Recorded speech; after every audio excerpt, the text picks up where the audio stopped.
कुछ सप्ताह पहले तक एमआईएम नेता असदुद्दीन ओवैसी का नाम सुनते ही आपके जहन में क्या आता था? और पहलगाम हमले के बाद से जिस ओवैसी को आप देख और सुन रहे हैं, उनके बारे में सोचकर आपके जहन में क्या आता है? आदमी वही है, लेकिन क्या आपके नजरिए में भी कुछ बदलाव आया है?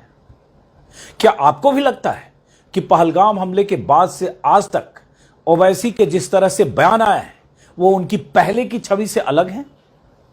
क्या आपने भी मेरी तरह ओवैसी के इस नए रूप को देखा है जिससे देश परिचित नहीं था? मशहूर शायर निदा फाजली साहब का एक पुराना शेर है, हर आदमी में होते हैं 10-20 आदमी, हर आदमी में होते हैं 10-20 आदमी, जिसको भी देखना हो कई बार देखना। मतलब ये कि आदमी के कई रूप होते हैं।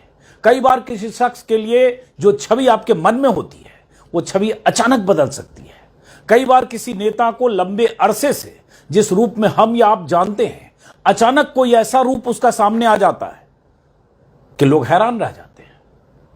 ऐसा मैं इसलिए कह रहा हूं क्योंकि पहलगाम हमले से पहले तक जिस ओवैसी को पूरा देश मुस्लिम हितों के लिए लड़ने वाले एक हार्डलाइनर नेता के तौर पर जानता और मानता था, जिस ओवैसी को हिंदुत्ववादी लोग कट्टर मुस्लिम नेता के तौर पर मानते थे, ट्रोलिंग करते थे, विपक्ष और लिबरल समूह के लोग भी जिस ओवैसी पर कई बार बीजेपी का कार्ड खेलने के आरोप लगाते थे और संदेह की नजरों से देखते थे, उस ओवैसी का कौन सा चेहरा देश ने बीते 26 दिनों में देखा है?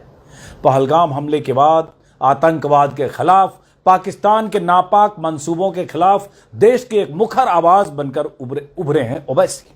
पाकिस्तान ही नहीं, पाकिस्तान का साथ देने वाले टर्की जैसे मुल्क के खिलाफ भी एक बुलंद आवाज बनकर उभरे हैं ओवैसी। बीते 26 दिनों में ओवैसी का कद उनके उन विरोधियों की नजर में ऊंचा हुआ है जो उन्हें कई वजहों से नापसंद करते थे। वैसे अगर ऐसे फिजिकल कद की बात करें तो काफी अच्छे खासे लंबे हैं, 6 फीट से ज्यादा। सोशल मीडिया पर हजारों लोगों ने ओवैसी के बयानों पर तालियां बजाते हुए पोस्ट लिखी है। ओवैसी ने कई बार पाकिस्तान के खिलाफ इतने मारक बयान दिए हैं जितने विपक्ष के ज्यादातर नेताओं ने भी नहीं दिए। उनके भाषण सुनकर कई बार मेरे मुंह से बेसाख्ता निकला, वाह ओवैसी जी वाह। अब दुनिया के देशों में पाकिस्तानी आतंकवाद पर भारत का पक्ष रखने के लिए सरकार की तरफ से सांसदों का जो प्रतिनिधि मंडल जा रहा है, ओवैसी उस प्रतिनिधि मंडल का भी हिस्सा है। ओवैसी सांसदों के उस डेलीगेशन का हिस्सा है जो सऊदी अरब, कुवैत और बहरीन जैसे मुस्लिम देशों में पाकिस्तान के खिलाफ मोर्चा खोलेगा। हैदराबाद से लगातार 5 बार सांसद चुने गए ओवैसी की सियासत से अब सहमत हो या असहमत हो, इसमें कोई शक नहीं कि एक शानदार वक्ता है। संसद में भी कई बार उनके भाषण हमने सुने हैं, लेकिन पहलगाम हमले के बाद जो सुना वो कमाल का है।